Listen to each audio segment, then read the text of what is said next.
Muy buenos días, mis queridos hermanos. Damos gracias a Dios por otro domingo más en el cual queremos compartir la palabra de Dios. Y vamos a orar para que Dios abra nuestros ojos y nuestros oídos para poder escuchar. Bendito Dios y Padre Celestial, te damos gracias en esta mañana, este domingo, por todas tus bendiciones, por tu protección divina, Señor, por las sanidades que has hecho en el cuerpo de Cristo, Señor. Gracias por todas aquellas sanidades que has hecho, Señor, con, Señor, los miembros del cuerpo de Cristo que se han, Señor, infectado de coronavirus y tú los has sanado, Señor. Gracias, eres nuestro sanador, eres el médico de médicos, Padre, gracias. Y ahora queremos escuchar tu palabra, queremos que tú abras nuestros oídos y abras nuestros ojos espirituales, precioso Espíritu Santo, y nos enseñes con tu palabra y nos edifiques el día de hoy en el nombre de Cristo Jesús. Amén. Hoy tenemos un tema muy interesante que se llama la unidad de la iglesia. Y empezamos un año con gratitud y esperanza. Es el año de la gratitud y esperanza, porque Dios está moviéndose y va a traer un nuevo mover en este tiempo. Y queremos estar preparados para ello, queremos estar unidos como iglesia. Y el deseo de Dios en cuanto a la unidad de la iglesia, vamos a ver los versículos Efesios 4:16 y Colosenses 2:19. Lo que dice que la palabra de Dios muestra claramente aquí cuál es el deseo de nuestro Padre Celestial en cuanto a la unidad del cuerpo de Cristo. ¿Qué es lo que debe de tener? Efesios 4:16 dice: de quien todo el cuerpo, bien concertado y unido entre sí por todas las coyunturas que se ayudan mutuamente, según la actividad propia de cada miembro, recibe su crecimiento para ir edificándose en amor. Y Colosenses 2:16 dice: y no haciéndose de la cabeza, en virtud de quien todo el cuerpo, nutriéndose y uniéndose por las coyunturas y ligamentos, crece con el crecimiento que da Dios. Aquí Dios nos está enseñando que la unidad es necesaria para que la iglesia pueda crecer. Y el primer versículo de Efesios nos muestra que recibe su crecimiento para ir edificándose en amor. El cuerpo de Cristo, que es la iglesia, se compone de muchos miembros y es como el cuerpo humano, ¿verdad? Vamos a dar un ejemplo. La extremidad superior está unida por coyunturas y las coyunturas están unidas por ligamentos. Y aquí la Biblia nos dice que este cuerpo de Cristo debe estar bien concentrado y unido entre sí por todas sus coyunturas, ¿sí? Y que se ayudan un miembro, el brazo ayuda al antebrazo para poder hacer una especie de palanca y poder levantar cosas, así como las manos por las articulaciones que tienen en sus interfalángicas en los dedos, puede hacer la fuerza de prensión para tomar cosas y poderlas levantar. Aquí dice que crecen en una manera uniforme y se van edificando en amor. El cuerpo humano, como el cuerpo de Cristo, tiene sus miembros. Vamos a poner el ejemplo del brazo. El brazo tiene 3 articulaciones. Bueno, tiene más articulaciones. Está la articulación del hombro, la articulación del codo, la articulación de la muñeca, las metacarpofalángicas, las interfalángicas, etc. Todas están unidas por sus coyunturas, por ligamentos, y se ayudan mutuamente para crear una función. La función de prensión y la función de aducción, de abducción, de desviación cubital, de desviación radial, etc. Todos se ayudan mutuamente y todos van creciendo uniformemente. Un brazo, una extremidad superior derecha crece al igual que la izquierda, crecen uniformemente, no crecen disparadamente. Así el cuerpo de Cristo, cuando está bien unido, empieza a crecer. Empieza a crecer en número y empieza a crecer en calidad. Entonces es necesaria la unidad del cuerpo de Cristo para que la iglesia pueda crecer y también pueda crecer en el conocimiento de la palabra de Dios, en el conocimiento de Jesucristo. Vamos a ver que las bases para la unidad del cuerpo de Cristo son las siguientes. Todo lo que el cristiano hace debe ser por la autoridad de Cristo. Colosenses 3:17 dice: y todo lo que hacéis, sea de palabra o de hecho, hacedlo todo en el nombre de nuestro Señor Jesucristo, dando gracias a Dios Padre por medio de Él. Todo lo que hagamos de palabra, lo que enseñemos con nuestra boca, o de hecho con nuestra actitud, con nuestras acciones, debemos de hacerlo en el nombre del Señor Jesucristo para honra y gloria de Él. La autoridad de Cristo enseña dos cosas muy importantes. Número uno, que la unidad de la iglesia debe estar basada en la sana doctrina. Oiga bien lo que dice, que la unidad de la iglesia debe estar basada en la sana doctrina, y número dos, también debe estar basada en la práctica de la santidad de los cristianos. Es bien importante que podamos tener una doctrina sana que nos enseñe acerca de Dios Padre, Dios Hijo y Espíritu Santo, de que todo debe ser cristocéntrico y debe estar basada también en las enseñanzas de los apóstoles y en la santidad, porque Dios quiere que su cuerpo, el cuerpo de Cristo, la iglesia, sea santa y esté preparada para la venida de Él, la segunda venida, lo que llamamos el arrebatamiento. Debe estar preparada la iglesia para ese acontecimiento y deben estar unidos y deben estar santificados. Lo que podemos hacer para tener unidad conforme a la autoridad de Cristo, esto es lo que nos enseña, estas dos cosas es lo que podemos hacer para tener unidad conforme a la autoridad de Cristo. Sin embargo, lamentablemente hoy en día no hay suficiente unidad entre algunas iglesias cristianas. Muchas son las razones por las cuales esto sucede. Suceden divisiones y eso no está bien porque Dios quiere unidad. Y algunas de las cosas que suceden y que vamos a mencionar son, por ejemplo, la falsa enseñanza, la comunión con falsos maestros, los pecados inmorales que hay, las actitudes no cristianas de soberbia, altivez, pleitos, celos, iras, contiendas y todo lo que está relacionado con los frutos de la carne. Son lo que está aconteciendo y que provoca la división del cuerpo de Cristo. ¿Qué dice Gálatas 5, 19, 21?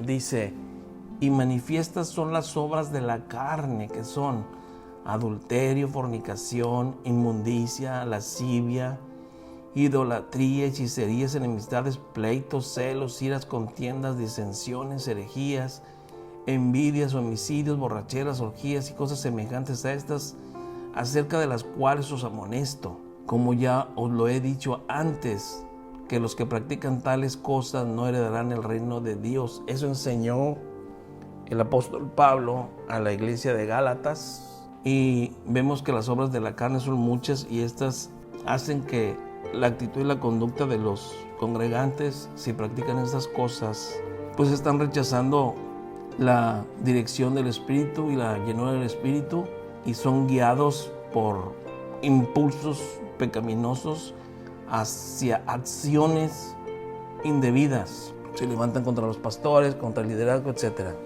Estas cosas no deben de suceder y estas cosas impiden que la iglesia goce de una grandiosa comunión.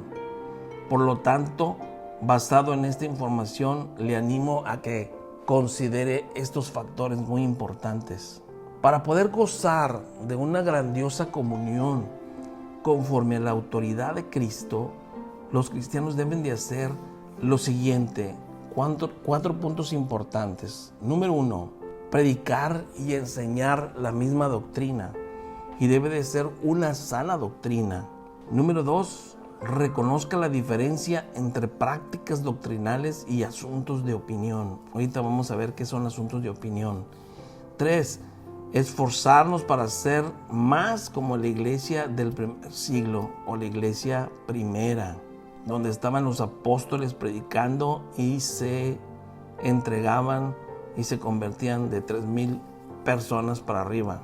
Y número 4, recordar que Cristo vendrá cuando menos lo pensemos. Eso es bien importante, de estar preparados.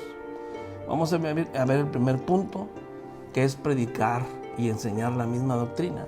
La Biblia enseña que se debe de predicar y enseñar una sola cosa. 1 Corintios 1:10 dice, os ruego pues, hermanos, por el nombre de nuestro Señor Jesucristo, que habléis todos una misma cosa y que no haya entre vosotros divisiones, sino que estéis perfectamente unidos en una misma mente y en un mismo parecer. Tenemos que seguir una misma guianza, una misma enseñanza, y la práctica de la palabra de Dios debe ser la misma. Por eso es bien importante que la iglesia, que los congregantes que estén en la iglesia local aprendan las cosas de su iglesia y no anden en otras iglesias que están enseñando otra doctrina o estén enseñando otro punto diferente y entonces quieran venir a evangelizar nuevamente a los compañeros suyos de que saben un poco más de las cosas. No, tenemos que enseñar y predicar una misma cosa y aprenderlas. Es lo más importante, aprenderlas y ponerlas en práctica. Por eso es que estamos llevando un discipulado y tenemos un manual para poder que las cosas queden más memorizadas en las mentes de nuestros congregantes, para que pensemos una misma cosa y que procedamos en una misma cosa. Número 2, la Biblia enseña también que se debe predicar conforme a las palabras de Dios. No decir, en la Biblia dice, ayúdate que yo te ayudaré. Esto no viene en la Biblia y la gente se cree. Por eso tenemos que escudriñarla. Debemos de predicar conforme a las palabras de Dios. Primera de Pedro 4:11 dice, si alguno habla conforme a las palabras de Dios. Si alguno ministre conforme al poder que Dios da, para que en todo sea Dios glorificado por Jesucristo, a quien pertenecen la gloria y el imperio por los siglos de los siglos. Amén. Aquí nos dice la palabra de Dios que hablemos conforme a las palabras de Dios, conforme a lo que viene en la Biblia. Y si alguno ministre conforme al poder que el Espíritu de Dios da, no conforme a lo que él piensa. Un ejemplo le voy a dar muy importante. Hay personas que han estado en la AA, en Alcohólicos Anónimos, y entonces se entregan a Cristo y quieren empezar a enseñar los 12 pasos que ahí aprendieron, los cuales ni les sirvieron para salir de esa adicción, sino que Cristo fue quien los rescató y les desintoxicó y les liberó de ese demonio de alcoholismo, y quieren impartir los 12 pasos en la iglesia a la gente que se congrega y no están compartiendo conforme a las palabras de Dios, ni están ministrando conforme al poder que el Espíritu Santo da. Están haciendo todo en forma carnal, lo que aprendieron en un lugar donde no fueron ni siquiera libres. Entonces es bien importante que debemos de predicar conforme a la palabra de Dios, como nos enseña, y ministrar conforme al poder que el Espíritu Santo nos da. Número 3, la Biblia enseña que se debe predicar la palabra de Dios en todo tiempo. Dice 2 de Timoteo 4:2, dice que prediques la palabra, que instes a tiempo y fuera de tiempo, redarguye, reprende, exhorta con paciencia y con doctrina. ¿Sí? Entonces es bien importante que cuando prediquemos la palabra de Dios en todo tiempo, que instemos a tiempo y fuera de tiempo, hagamos que la palabra de Dios pueda ayudarles a esas personas a que el Espíritu Santo les redarguya. Y cuando la gente no entienda, tenemos que exhortarles y animarles con toda paciencia y doctrina a que vengan a los pies de Cristo. Porque todo mundo necesita a Jesucristo como su Salvador y como su Señor. Y nosotros estamos haciendo esta labor. Y usted, hermano que me escucha, tiene un potencial bien importante para compartir la palabra, pero conforme a la Biblia, conforme la palabra le muestra que tenga que hacerlo y conforme al poder que el Espíritu Santo da, no conforme a las enseñanzas del mundo, no conforme a la AA. No, tenemos que hacerlo conforme al Espíritu Santo nos muestre y la palabra de Dios también. Número 4, la Biblia enseña que se debe predicar la sana doctrina. Tito 2:1 dice, pero tú habla lo que está de acuerdo con la sana doctrina. Y 2 de Timoteo 1:13 dice: retén la forma de las sanas palabras que de mí oíste en la fe y amor que es en Cristo Jesús. Todo habla de la sana doctrina, ¿sí?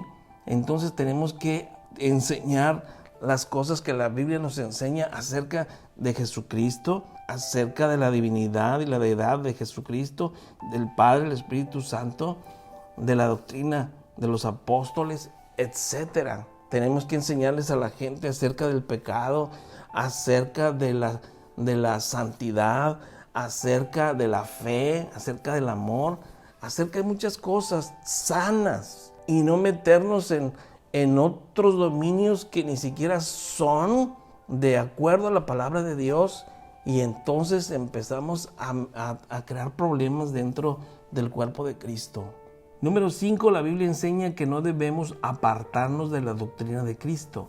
Segunda de Juan, capítulo 1, versículos 9 al 11 dice: cualquiera que se extravía y no persevera en la doctrina de Cristo no tiene a Dios. El que persevera en la doctrina de Cristo, este sí tiene al Padre y al Hijo. Si alguno viene a vosotros y no trae esta doctrina, no le recibáis en casa, ni le digáis bienvenido, porque el que le dice bienvenido participa en sus malas obras. Qué tremenda palabra, donde aquí nos enseña el apóstol Juan, ¿verdad?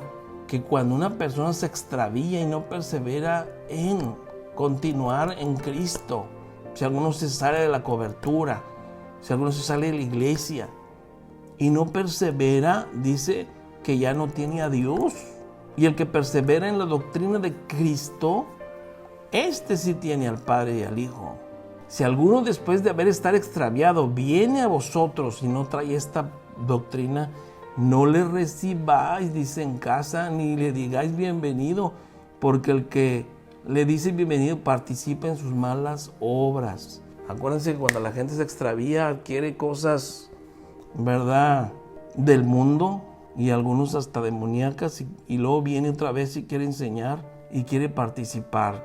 Yo conocí a una persona que, según él, había estado en una iglesia y luego supimos que era masón y quería que le diéramos oportunidad de dirigir a todos los niños de la escuela dominical, y le dijimos que no era posible, que él tenía que someter y tenía que aprender cosas nuevas para que pudiese crecer, y cuando nosotros veamos que se haya bautizado y haya crecido en la doctrina, en la sana doctrina, pudiéramos darle oportunidad de empezar a enseñar como líder, pero no darle toda la escuela dominical para que la dirigiera. Imagínense la atrocidad que hubiera hecho. Entonces no le dimos la oportunidad, ni lo recibimos, porque él ya se había extraviado y traía unas cosas bien demoníacas. Entonces hay que tener cuidado de las personas que se extravían de otras iglesias y luego viene a la tuya. Hay que tenerlo checadito bien para que no vaya a empezar a querer enseñar cosas inadecuadas que no son conforme a la palabra de Dios. Hay cristianos en el Señor que no están obedeciendo a Dios en esta parte de su voluntad. Y todo esto impide que exista una comunión como Dios desea. Punto 2. Reconozca la diferencia entre prácticas doctrinales y asuntos de opinión. ¿Qué son asuntos de opinión? Ahorita vamos a verlo. En cuanto a las prácticas doctrinales, solo lo que Dios dice en su palabra es lo que vamos a enseñar.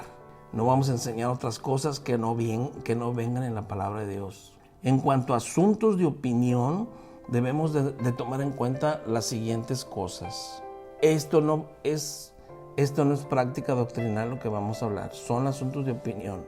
Por ejemplo, el uso de la tecnología como computadoras o monitores para transmitir las letras de los cantos y versículos bíblicos. Eso es un asunto de opinión, eso no es doctrinal. No tiene la iglesia que tener monitores y tecnología de computadoras para predicar la palabra y para enseñar. Esto es solamente ayudar a que la gente pueda aprender y a escuchar mejor, con una mejor comodidad, la palabra de Dios, pero no tiene que ser rigurosamente que todas las iglesias tengan esto. También el uso de himnarios para las letras de los cantos es un asunto de opinión.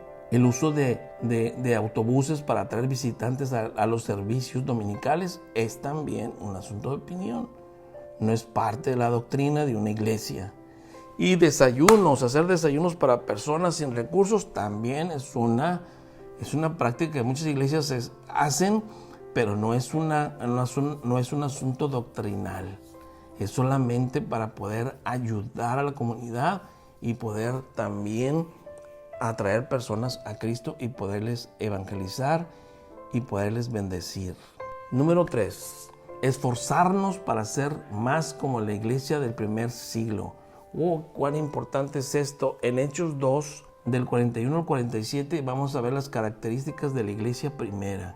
Dice, versículo 41 en adelante, dice, así que los que recibieron su palabra fueron bautizados y se añadieron aquel día como 3,000 personas y perseveraban en la doctrina de los apóstoles, en la comunión unos con otros, en el partimiento del pan y en las oraciones. Esto es la sana doctrina. Y sobrevino temor a toda persona y muchas maravillas y señales eran hechas por los apóstoles. Todos los que habían creído estaban juntos y tenían en comunión o en común todas las cosas, y perseverando unánimes cada día en el templo y partiendo el pan en las casas, comían juntos con alegría y sencillez de corazón, alabando a Dios y teniendo favor con todo el pueblo. Y el Señor añadía cada día a la iglesia los que habrían de ser salvos. Qué importante es cómo manejaban la iglesia primera, donde estaban los apóstoles, cómo manejaban y cómo dirigían la iglesia guiados por el Espíritu Santo. Dice que recibieron la palabra y fueron bautizados y se añadieron aquel día 3,000 miembros. ¿Cómo ve? 3,000 personas.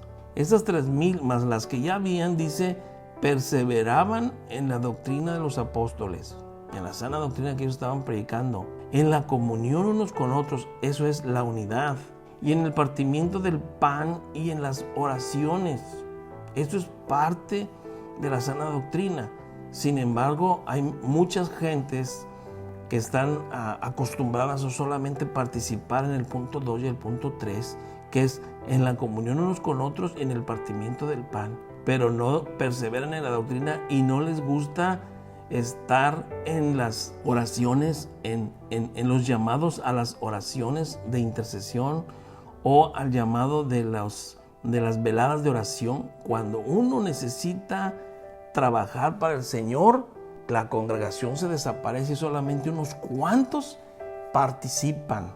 Por eso aquí el apóstol Pablo nos muestra y nos enseña que debemos de volver a la iglesia primera, donde todos tenían comunión, donde todos partían el pan, donde todos participaban en las oraciones y perseveraban en la doctrina. Si las iglesias actuales lo hicieran, tendrían muchísimos miembros y tendrían un gran crecimiento y una gran explosión espiritual en toda su ciudad.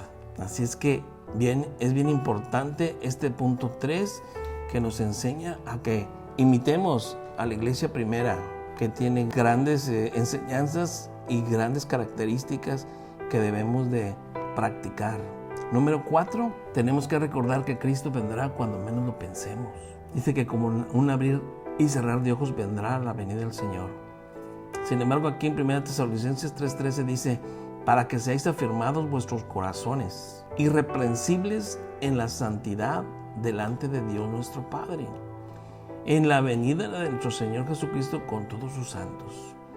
Aquí habla que tenemos que pensar, meditar, que Cristo vendrá un día cuando menos lo pensemos y nos tiene que hallar practicando la unidad y practicando la santidad y practicando su palabra y predicando y amonestando y exhortando, redarguyendo a todas las personas para que se conviertan a Cristo.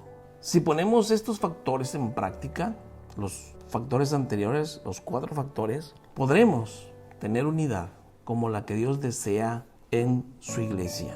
Esto es bien importante porque Dios desea que que las iglesias se multipliquen y crezcan, y la única manera es manteniéndonos unidos y creciendo en el conocimiento de Dios y en la santidad de Dios, para que la gente del mundo pueda creer que estuvimos con Cristo y Cristo está con nosotros, y que Él quiere que toda la raza humana pueda ser convertida y pueda ser salva. Vamos a orar. Padre, en el nombre de Cristo Jesús, te damos gracias por tu palabra. Señor, sabemos que hay mucha enseñanza en todo esto que hemos compartido. Te pedimos, Señor, que nuestra congregación principalmente pueda detallar y escudriñar todas estas escrituras y que pueda practicarlas, es lo más importante, para que puedan crecer, Señor, espiritualmente, y puedan dar fruto y puedan poder, Señor, ayudar, Señor, y hacer que la gente, Señor, se acerque a ti, Señor, porque hemos aprendido cómo crecer en el conocimiento de tu palabra, Señor, y cómo hacer las cosas de acuerdo a tu palabra, Señor. No de acuerdo a las cosas y enseñanzas del mundo, sino de acuerdo a las enseñanzas de tu palabra, y ministrando con el poder de tu Espíritu Santo, Señor. Gracias porque tú nos has dado, Señor, la ayuda del Espíritu Santo para poder predicar, Señor, a tiempo y fuera de tiempo, para exhortar, para redarguir, Señor, para amonestar, Señor, para que la gente pueda, Señor, acercarse a Cristo en estos tiempos tan difíciles. Señor, que tú puedas bendecir, Señor, a tu iglesia para compartir tu palabra a otros. Yo te doy gracias por todas aquellas personas que en este tiempo difícil de esta pandemia que, Señor, se ha extendido a todo el mundo, mucha gente y muchas familias han aceptado a Cristo como su Salvador y les ha sanado de esta pandemia, Señor, de coronavirus. Gracias porque esas familias se han entregado a ti y han entendido que tú, Señor, quieres, Señor, en este tiempo, Señor,